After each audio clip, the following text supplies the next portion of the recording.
dan Likuifasi Palu 2018. 28 September 2018, pukul 17.02 waktu Indonesia Tengah, guncangan keras mengguncang Palu, Donggala, Sigi, dan Parigi dalam 30-60 detik, bangunan runtuh, listrik padam, dan ribuan warga panik berhamburan.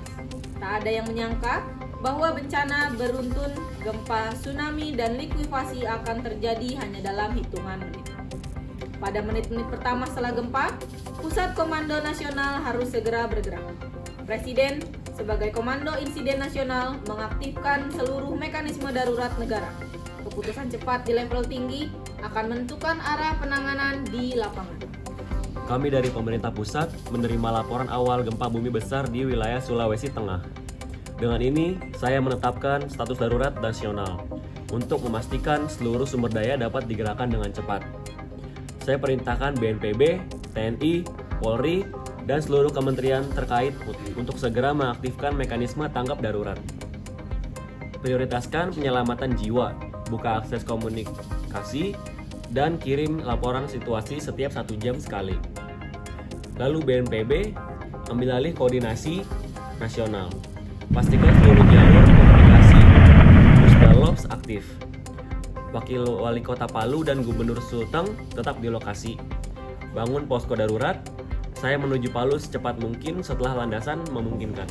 Beberapa detik setelah guncangan besar, sensor BMKG berbunyi. Pusat data bekerja tanpa jeda untuk membaca magnitudo, kedalaman, dan risiko susulan. BMKG harus memberikan informasi paling akurat dalam waktu tersingkat.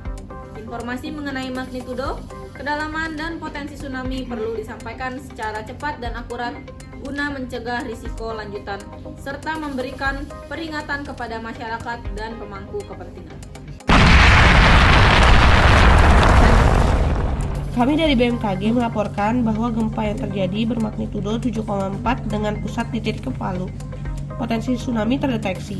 Kami mengeluarkan peringatan dini tsunami. Seluruh instansi diminta menyampaikan peringatan ini ke seluruh masyarakat. Seluruh kanal, sirine, SMS broadcast, radio, dan TV untuk mengumumkan ancaman tsunami.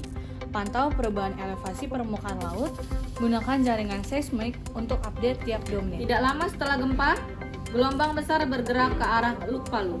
Listrik padam dan komunikasi terputus. Pemerintah Kota Palu mengambil keputusan cepat untuk penyelamatan warga sebelum tsunami mencapai daratan.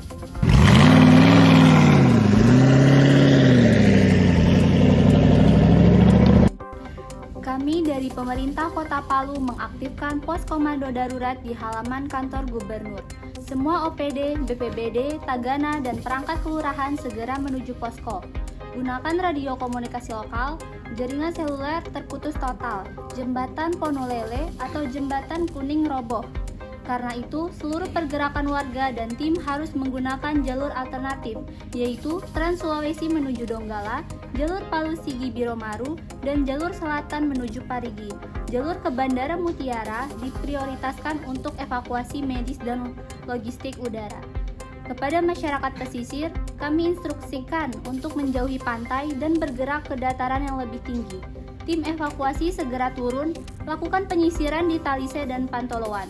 Karena jembatan Ponolele roboh, arahkan warga untuk mengungsi ke jalur Trans Sulawesi ke Donggala, jalur Palu Sigi Biromaru, atau jalur selatan Parigi. Pastikan jalur menuju Bandara Mutiara tetap terbuka untuk kepentingan medis dan bantuan udara. Badan Nasional Penanggulangan Bencana BNPB melalui Pusat Pengendalian Operasi Pusdalops mengaktifkan sistem tanggap darurat nasional guna penyelesaian seluruh upaya nasional dan daerah. Aktivasi tersebut mencakup pengumpulan data situasi, mobilisasi sumber daya, serta penyebaran informasi resmi kepada publik. Kami dari BNPB Pusat melalui Pusdalops secara resmi mengaktifkan status tanggap darurat nasional. Seluruh sumber daya RHA, SAR, logistik, dan sistem komunikasi diarahkan ke Sulawesi Tengah. Pusat kendali BNPB dibuka 24 jam, laporkan kondisi setiap 30 menit. Setelah BNPB mengaktifkan sistem tanggap darurat nasional, Kementerian Kesehatan segera mengirim tim Rapid Health Assessment atau RHA untuk melakukan asesmen cepat. Tim ini bertugas memetakan jumlah korban, kapasitas fasilitas kesehatan, kerusakan, layanan medis, lalu serta kebutuhan mendesak di masyarakat sebelum operasi besar dimulai. Kami dari tim RHH sudah bergerak ke Palu dan wilayah sekitarnya untuk melakukan asesmen cepat. Fokus kami menilai jumlah korban luka beserta sebarannya, memeriksa kondisi rumah sakit, puskesmas, dan ketersediaan tenaga kesehatan, serta mengamati kebutuhan darurat di pengungsian, khususnya air bersih dan sanitasi yang masih sangat terbatas. Tim juga memperhatikan resiko penyakit menular yang diperkirakan meningkat dalam 24 hingga 48 jam pertama akibat kondisi lingkungan dan kepadatan pengungsi. Dari temuan awal, sejumlah fasilitas kesehatan mengalami kerusakan. Layanan gawat darurat sudah penuh oleh korban dan banyak titik pengungsian belum mendapatkan suplai air bersih yang memadai. Resiko diare dan ISPA mulai terlihat di beberapa lokasi. Semua hasil asesmen ini akan dilaporkan ke posko utama setiap 3 jam untuk mendukung pengambilan keputusan operasional.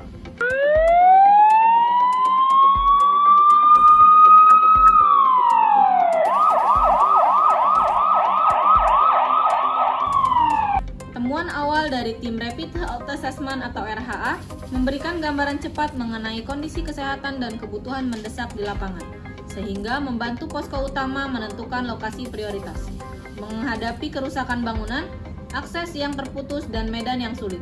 Operasi SAR ini dilakukan secara terkoordinasi dengan TNI, Polri, dan aparat daerah. Kami dari Basarnas akan tim SAR udara, laut, dan darat dari Manado, Makassar, dan Gorontalo. Prioritas lokasi yaitu Pelabuhan Pantoloan, Petobo, dan Balaroa.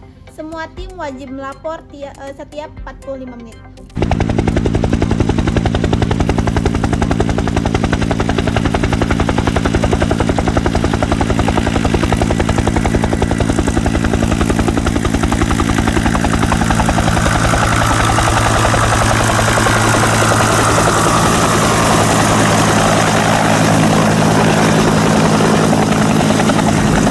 Kami dari koordinator teknis di lapangan memperkuat pencarian korban di area runtuhan besar.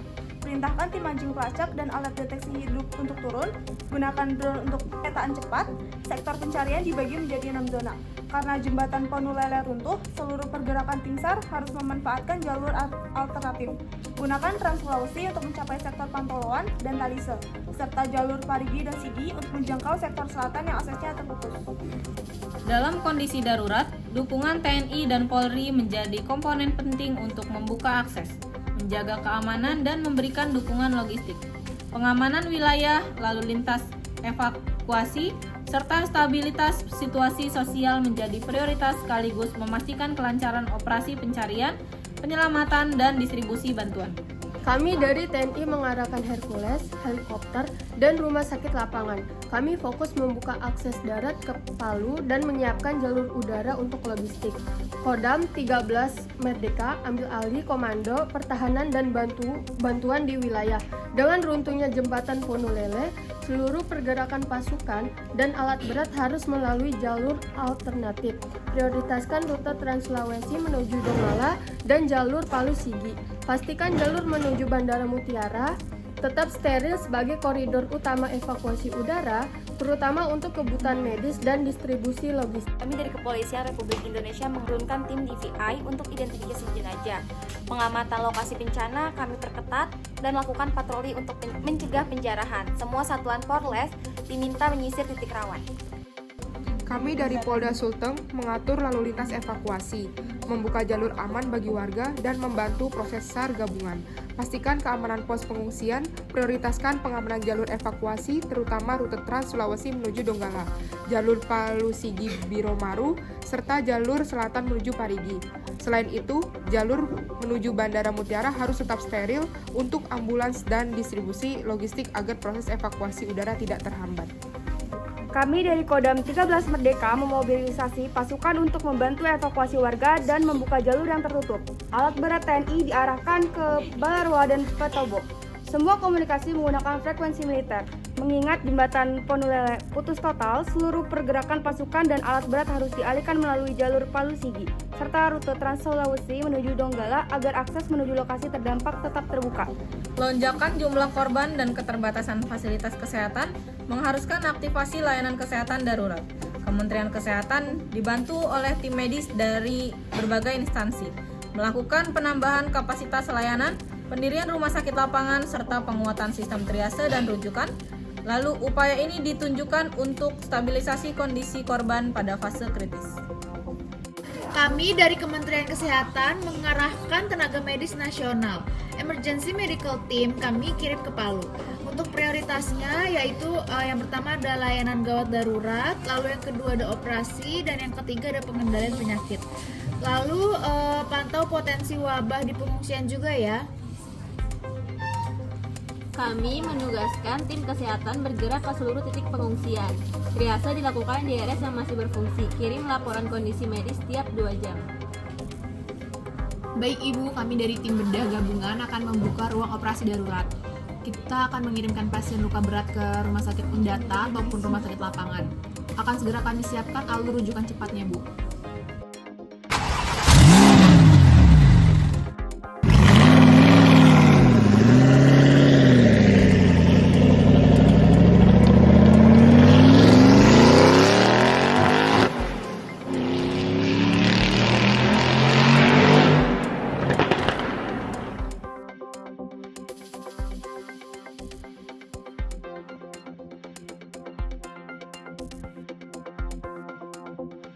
Bu. Kami dari Sekretariat Jenderal memastikan seluruh logistik medis tersedia dan merata. Distribusi obat-obatan dan peralatan steril menjadi prioritas.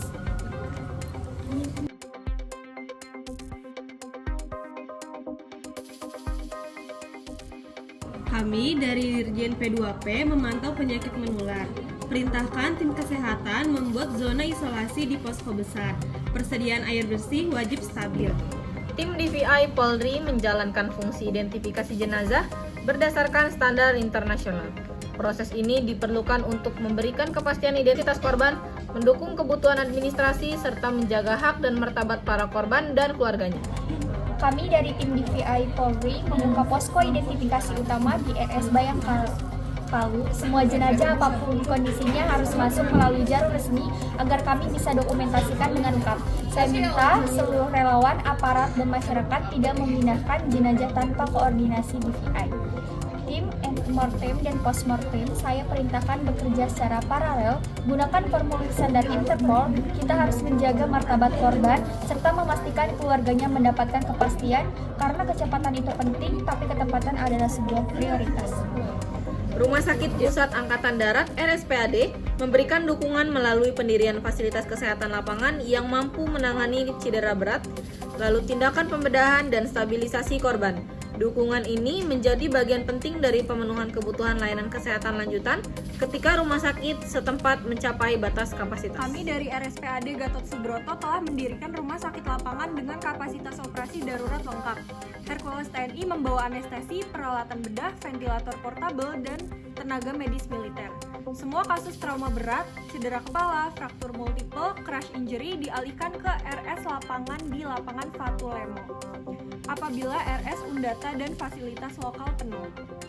Saya perintahkan tim medis militer untuk memperluas area triase dan menambah layanan resusitasi cepat. Waktu emas penyelamatan tidak boleh hilang, komunikasikan setiap hambatan langsung ke saya. Persatuan Perawat Nasional Indonesia atau PPNI mengordinasikan pengiriman tenaga perawat ke lokasi terdampak. Mobilisasi tenaga keperawatan ditunjukkan untuk memperkuat pelayanan kesehatan, memastikan kesinambungan perawatan, dan mendukung fasilitas kesehatan maupun pos layanan darurat. Kami dari PPNI mengarahkan perawat relawan dari seluruh Indonesia.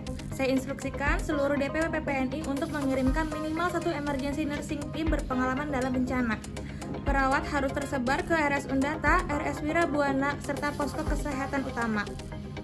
Pastikan semua perawat mematuhi standar keselamatan kerja, melakukan triase, perawatan luka, manajemen nyeri, serta edukasi kesehatan kepada pengungsi. Saya minta laporan distribusi perawat setiap 12 jam agar tidak terjadi ketimpangan tenaga. Kementerian Sosial bersama Palang Merah Indonesia melaksanakan pemenuhan kebutuhan dasar bagi penyintas. Upaya meliputi pemenuhan pangan, air bersih, sandang, layanan psikososial, serta perlindungan khusus bagi anak-anak, lansia, penyandang disabilitas, dan kelompok rentan lainnya. Kami dari Kementerian Sosial mengaktifkan layanan perlindungan sosial untuk anak-anak, lansia, penyandang disabilitas, ibu hamil, dan kelompok rentan lainnya di seluruh titik pengungsian. Saya instruksikan agar semua pendamping sosial segera melakukan pendataan cepat. Anak-anak yang kehilangan keluarga harus dipastikan berada dalam pengasuhan yang tepat. Tegaskan kepada seluruh posko tidak boleh ada satupun kelompok rentan yang terabaikan. Segera dirikan Child Protection Tent dan layanan dukungan psikososial di posko besar. Koordinasikan dengan UNICEF, Save the Children, serta Dinsos setempat. Saya minta laporan kondisi kelompok rentan setiap 4 jam.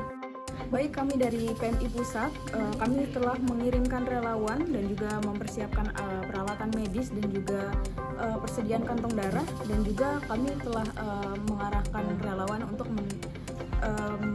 mendirikan dapur umum, dan juga kami sudah koordinasi dengan dinas setempat untuk mempersiapkan air bersih, dan juga PMI Provinsi dan juga Kabupaten akan bekerja sama dengan posko utama.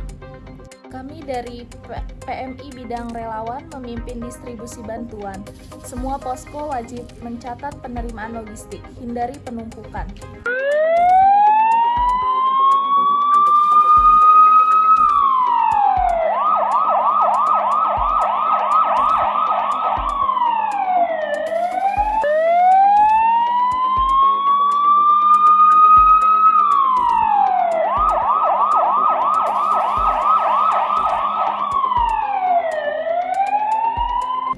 Dukungan internasional dan lembaga kemanusiaan diperbantukan untuk memperkuat kapasitas respons nasional. Bantuan mencakup aspek kesehatan, logistik pangan, air dan sanitasi, perlindungan anak, hingga layanan psikososial. Sinergi antar organisasi diperlukan agar tidak terjadi duplikasi dan agar distribusi bantuan tetap tepat sasaran.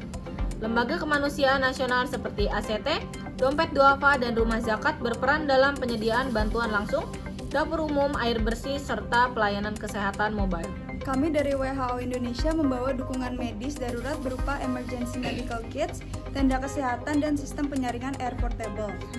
Fokus kami adalah stabilisasi layanan kesehatan dasar, terutama bagi ibu hamil, lansia, dan pasien penyakit kronis. Kami juga memberikan dukungan teknis dalam pengendalian penyakit menular di pengungsian.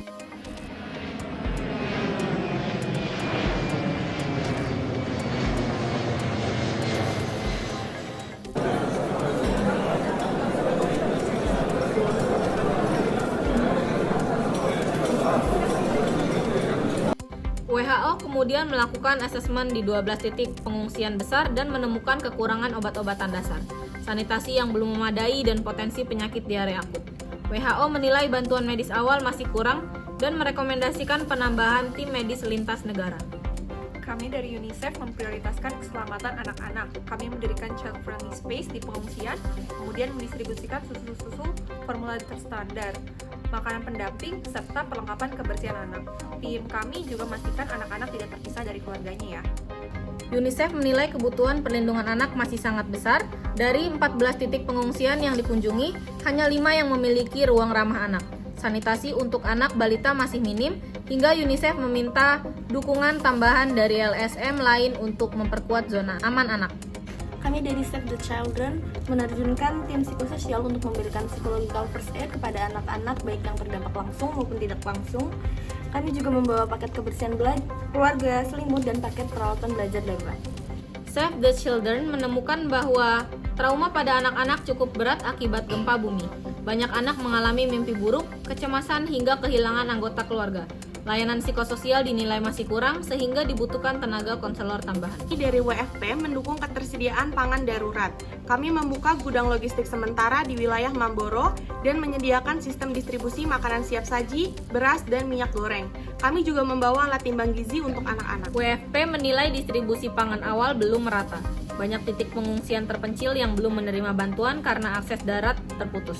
WFP menyarankan penggunaan helikopter untuk distribusi lanjutan, terutama ke Kulawi, Pipikoro, dan Lindu.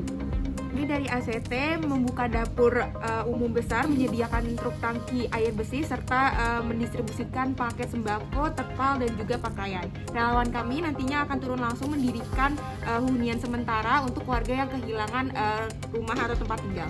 ACT bergerak cepat dengan sumber daya lokal, namun kebutuhan air bersih di Palu dan Sigi dinilai masih kurang signifikan.